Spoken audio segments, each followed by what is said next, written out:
noi accogliamo tutti, ci teniamo che ci siano, ma non abbiamo nessun altro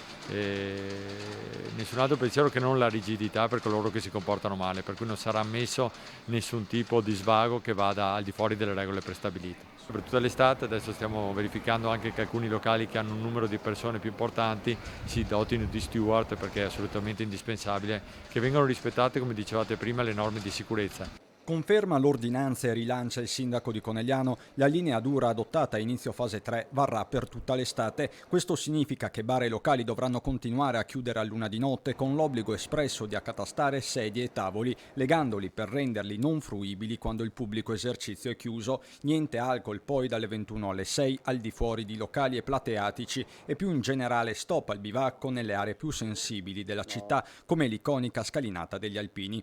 20 le multe staccate lo scorso fine settimana, mentre in queste ore la situazione è stata più tranquilla e martedì ci sarà un punto con le forze dell'ordine. Ci sembra che funzioni molto bene, ma dobbiamo tararla perché ovviamente ci sono anche dei locali che in questo momento non è giusto che ne risentano a causa di qualche stupido che purtroppo si comporta male. Deve esserci elasticità da un lato verso i locali, anche perché escono da un lockdown molto lungo, e al tempo stesso deve esserci molta rigidità con chi si comporta male. Il provvedimento ha l'ok di parte del mondo del commercio. Io da commerciante dico, noi da subito abbiamo dovuto comunque sottostare a delle regole precise e far sì che all'interno dei nostri negozi le persone entrino scaglionate, seguendo tutti i protocolli di sicurezza. E è giusto anche che nonostante siamo passati 2 mesi da queste prime ordinanze, anche soprattutto durante il periodo della sera e della notte, soprattutto all'interno dei bar, vengano rispettate. Ai tavolini dei bar, nella prima domenica di luglio, l'aria è comunque rilassata sia tra addetti ai lavori che avventori.